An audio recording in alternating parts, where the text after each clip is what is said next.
Hello good morning दोस्तों। Welcome back to new good वे।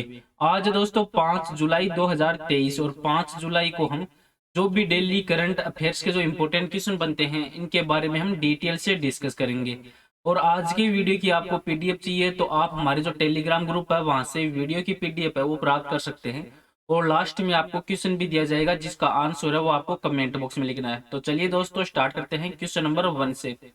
और आज का वीडियो आपको अच्छा लगे तो चैनल को सब्सक्राइब और इसका बेल आइकन है वो जरूर प्रेस करें ताकि डेली के जो वीडियो अपलोड कर रहा हूं मैं उनका नोटिफिकेशन है वो आपको मिलता रहे। क्वेश्चन नंबर 1 है कि केंद्रीय मंत्री जो नितिन गडकरी है इन्होंने किस राज्य में 5,600 करोड़ रुपए के नेशनल हाईवे प्रोजेक्ट की शुरुआत की है।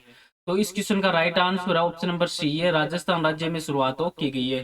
जो केंद्रीय सड़क परिवहन और राजमार्ग मंत्री हैं श्री नितिन गडकरी, इन्होंने राजस्थान के जो प्रतापगढ़ में 5,600 करोड़ रुपए के जो 11 नेशनल हाईवे प्रोजेक्ट है उनका उद्घाटन किया है। और जो राजस्थान में कुल है 219 किलोमीटर लंबाई और 3,775 करोड़ रुपए की लागत वाली जो 4 राष्ट्रीय राजमार्ग के जो परियोजना है उनका भी उद्घाटन किया गया है। और इसके साथ में जो मध्य रायल में चंबल नदी पर बन रहे पुल के निर्माण का कार्य भी शुरुआत राजस्थान में हुई है। अब राजस्थान राज्य है तो राजस्थान राज्य क्षेत्रफल के अनुसार सबसे बड़ा राज्य है जिसको आप मैप में देख सकते हो। और इसकी एक सीमा जो अंतरराष्ट्रीय सीमा और ये पाकिस्तान से लगती है और इस सीमा की लंबाई है 1,070 किलोमीटर जिसे रेड क्लिफ के नाम से भी जाना जाता है। और इसके पड़ोसी राज्य है राजस्थान के गुजरात, मध्य प्रदेश, पंजाब, उत्तर प्रदेश और हरियाणा। प्रेजेंट है मुख्यमंत्री राजस्थान के अशोक गहलोत और राज्यपाल कलराज मिश्रा। और राजस्थान की राजधानी है वो जयपुर। और राजस्थान का जो स्थापना है राजस्थान का गठन है ये 30 मार्च 1949 को हुआ था। और 30 मार्च को राजस्थान स्थापना दिवस के रूप में भी मनाया जाता है। और राजस्थान है तो राजस्थान में 3 बाग अभ्यारण्य है जिसमें फर्स्ट है मुकुंदरा हिल्स, सेकेंड है रणथंभौर, तीसरा है सरिस्का। और भरतपुर के समीप में केवलादेव राष्ट्रीय उद्यान भी राजस्थान में है। नेक्स्ट, अब राजस्थान से संबंधित जो इंपॉर्टेंट बिंदु बनते हैं उन पर भी एक नजर डाल लेते हैं कि भारत की पहली व्यवहार प्रयोगशाला ये जयपुर में स्थापित की गई। और राजस्थान अंधता नियंत्रण पॉलिसी लागू करने वाला देश का पहला राज्य बन चुका। और 18वीं जो विश्व सुरक्षा कांग्रेस है जयपुर में आयोजित हुई। भारतीय सेना की जो दक्षिण पश्चिमी कमान के द्वारा जो शत्रुनाश अभ्यास का आयोजन राजस्थान में किया गया।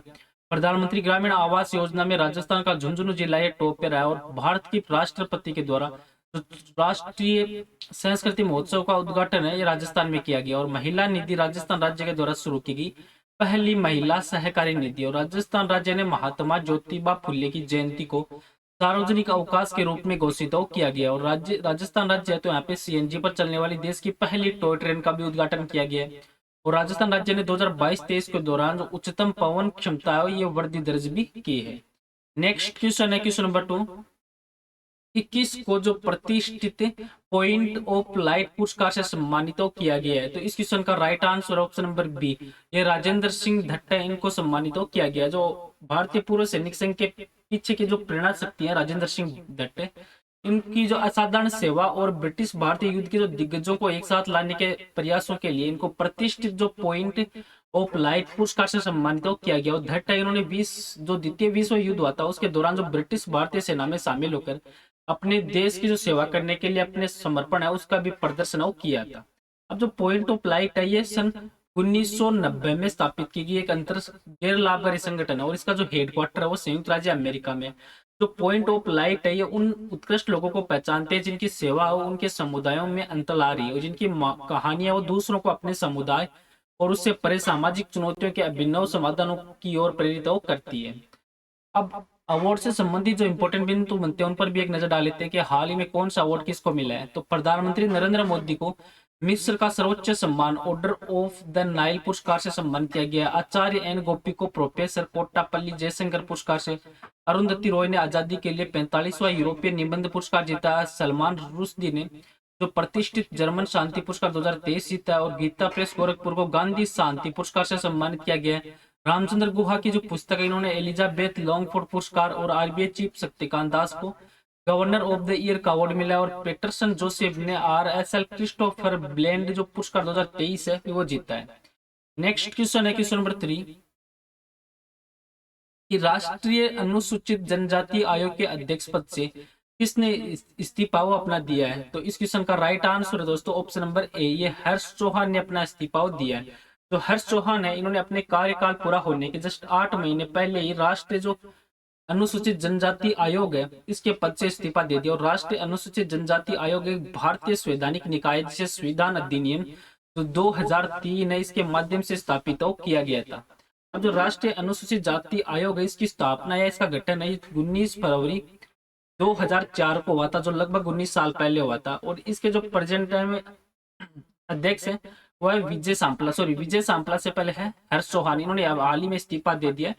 और जो राष्ट्रीय अनुसूचित जाति आयोग का जो हेडक्वार्टर है वो न्यू दिल्ली के अंतर्गत है और इसके उपाध्यक्ष है अरुण हालदार। अब जो राष्ट्रीय अनुसूचित जनजाति आयोग है, इसकी संरचना में जो एक अध्यक्ष होता है और एक उपाध्यक्ष और 3 अन्य सदस्य होते हैं, जिन्हें राष्ट्रपति वो अपने हस्ताक्षर और मुहर के इस तहत अधिपत्र के द्वारा नियुक्त करता है। और इसमें एक महिला सदस्य होना अनिवार्य है। अध्यक्ष, उपाध्यक्ष और अन्य सदस्य 3 वर्ष की अवधि के लिए नियुक्त किए जाते हैं और अध्यक्ष को केंद्रीय कैबिनेट मंत्री के दर्जे के समान समझा जाता है और उपाध्यक्ष को राज्य मंत्री का दर्जा दिया जाता है और अन्य सदस्य भारत सरकार के सचिव दर्जे के भी होते हैं। नेक्स्ट क्वेश्चन है क्वेश्चन नंबर 4 कि कोल इंडिया के नए चेयरमैन और एमडी के रूप में किसने पदभार ग्रहण किया है? तो इस क्वेश्चन का राइट आंसर है ऑप्शन नंबर सी, ये पीएम प्रसाद ने पदभार ग्रहण किया। जो पीएम प्रसाद है, इनको कोल इंडिया के नए चेयरमैन और एमडी के रूप में इनको नियुक्त किया गया है। और इनकी जो नई भूमिका से पहले जो प्रसाद है, झारखंड में स्थित कोल इंडिया की जो सहायक कंपनी है सीसीएल, इसका नेतृत्व वो कर रहे थे। प्रसाद को जो कोयला खनन के क्षेत्रों में 30 सालों से भी अधिक का अनुभव प्राप्त है और वे Indian school of mines IIT Dhanbad वहां से खनन इंजीनियरिंग में इन्होंने डिग्री हासिल कर रखी है।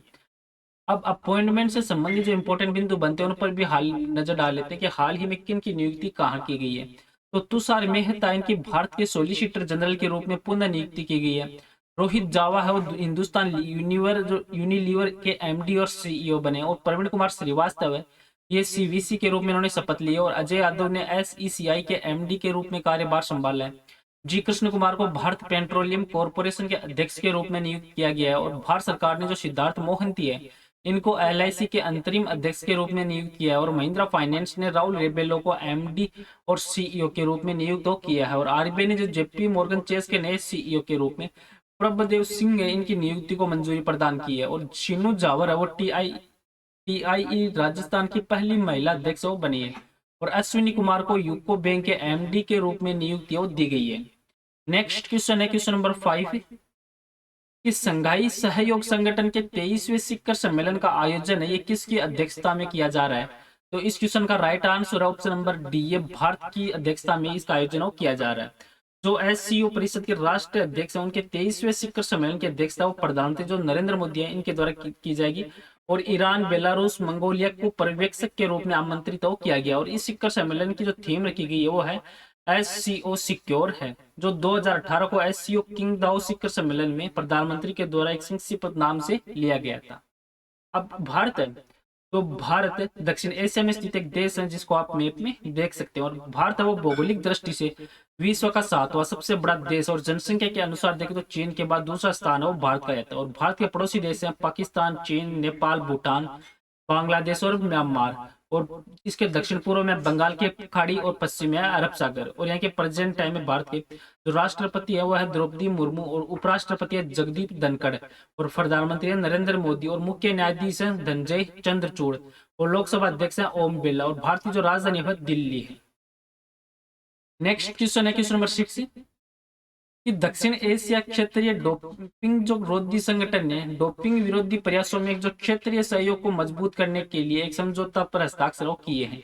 तो इस क्वेश्चन का राइट आंसर दोस्तों ऑप्शन नंबर सी, ये नाडा जो इंडिया इनके साथ हस्ताक्षर किए गए। जो नाडा की फुल फॉर्म है नेशनल एंटी डोपिंग एजेंसी। इन्होंने भारत है तो इन्होंने दक्षिण एशिया डोपिंग क्षेत्रीय डोपिंग विरोधी संगठन है उन्होंने डोपिंग विरोधी जो प्रयास उनमें क्षेत्रीय सहयोग को मजबूत करने के उद्देश्य से एक समझौता किया और इस समझौते पर जो दिल्ली में नाडा है वो नाडा भारत है ये जो दक्षिण एशिया क्षेत्रीय डोपिंग जो विरोधी संगठन है इसके सहयोग से बैठक में भारत सरकार के जो युवा मामले और खेल सूचना प्रसारण मंत्री हैं अनुराग सिंह ठाकुर और अन्य विशिष्ट प्रतिनिधियों की उपस्थिति में हस्ताक्षर किए गए हैं। अब नाडा है तो इसका हेडक्वार्टर है दोस्तों दिल्ली के अंदर और इसकी स्थापना है नाडा की ये 24 नवंबर 2005 को हुई थी और इसके नाडा के प्रेजेंट टाइम अध्यक्ष हैं अनुराग ठाकुर। नेक्स्ट क्वेश्चन है क्वेश्चन नंबर 7 कि भारतीय स्टेट बैंक ने किसको अपना मुख्य वित्तीय अधिकारी नियुक्त करने की घोषणा की है? तो इस क्वेश्चन का राइट आंसर दोस्तों ऑप्शन नंबर सी, ये कामेश्वर राव कोंदावती है, इनको नियुक्त करने की घोषणा की है।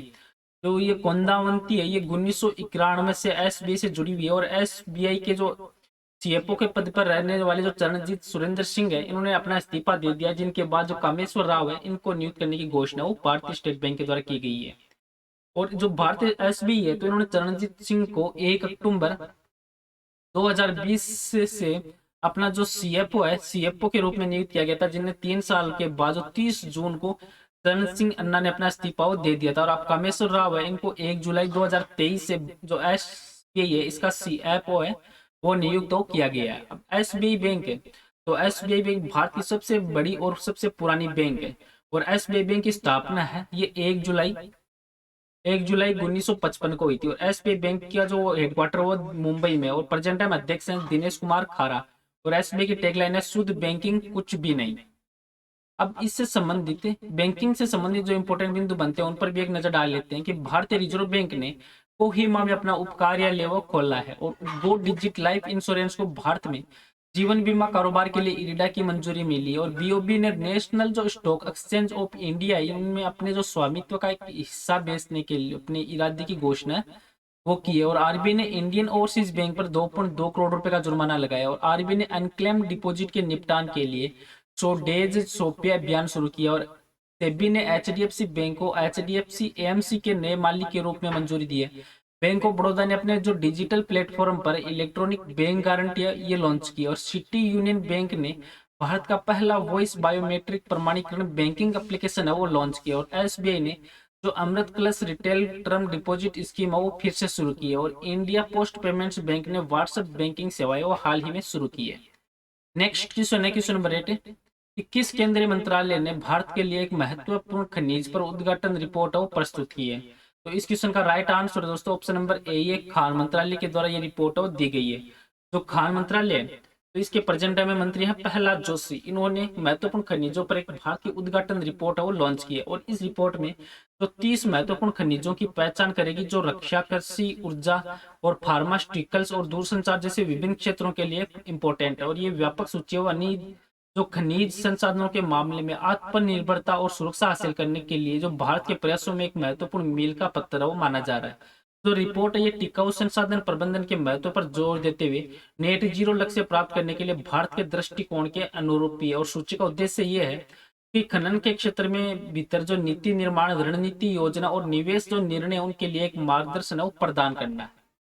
नेक्स्ट क्वेश्चन है क्वेश्चन नंबर 9 कि राष्ट्रीय तैराकी चैंपियनशिप में किस तैराक ने बैक स्ट्रोक स्पर्धा में नया रिकॉर्ड बनाया है? तो इस क्वेश्चन का right answer option number C है, माना पटेल के द्वारा ये रिकॉर्ड बनाया गया। जो हैदराबाद में आयोजित जो राष्ट्रीय तैराकी चैंपियनशिप में ओलंपियन माना पटेल है, इन्होंने नया एक नेशनल रिकॉर्ड बनाया। और माना पटेल ने महिलाओं की जो 100 मीटर की बैक स्ट्रोक स्पर्धा में नया रिकॉर्ड बनाया और वहीं लिनिसा है वो एक ने महिलाओं की जो 200 मीटर बैक स्ट्रोक स्पर्धा में नया रिकॉर्ड बनाया है। नेक्स्ट क्वेश्चन है क्वेश्चन नंबर 10 कि किस केंद्रीय मंत्रालय ने जो report fish disease RFD application ये लॉन्च की है? तो इस क्वेश्चन का राइट आंसर है दोस्तों ऑप्शन नंबर बी, ये मत्स्य पालन, पशुपालन और डेयरी मंत्रालय के द्वारा एप्लीकेशन और लॉन्च की गई है। तो इस एप्लीकेशन को कार NBFGR द्वारा जलीय पशु रोगों के लिए एक राष्ट्रीय निगरानी कार्यक्रम के तहत डेवलप किया गया है, जो प्रधानमंत्री मत्स्य संपदा योजना के तहत फंड वो की जाती है। और आज का नेक्स्ट और लास्ट क्वेश्चन है जिसका आंसर है वो आपको कमेंट बॉक्स में लिखना है कि भारतीय स्टेट बैंक ने किसको अपना मुख्य वित्तीय अधिकारी नियुक्त करने की घोषणा की है? तो इस क्वेश्चन का राइट आंसर है वो आपको कमेंट बॉक्स में लिखना है। और पीछे के वीडियो में भी आपको क्वेश्चन दिया था कि भारत के सॉलिसिटर जनरल के रूप में किसे फिर से नियुक्त किया गया है? तो इस क्वेश्चन का राइट आंसर था ऑप्शन नंबर डी, ये तुषार मेहता, इनको सॉलिसिटर जनरल के रूप में नियुक्त किया गया है। तो तुषार मेहता इनको 3 साल की अवधि के लिए फिर से भारत का जो सॉलिसिटर है वो नियुक्त किया गया और तुषार को जो अक्टूबर 2018 में सॉलिसिटर जनरल वो नियुक्त किया गया था। चलो दोस्तों आज का वीडियो वहीं पे समाप्त करता हूँ। वीडियो आपको अच्छा लगे तो चैनल को सब्सक्राइब और इसका बेल आइकन वो जरूर प्रेस करें और वीडियो को भी जरूर शेयर करें। Thank you all of you.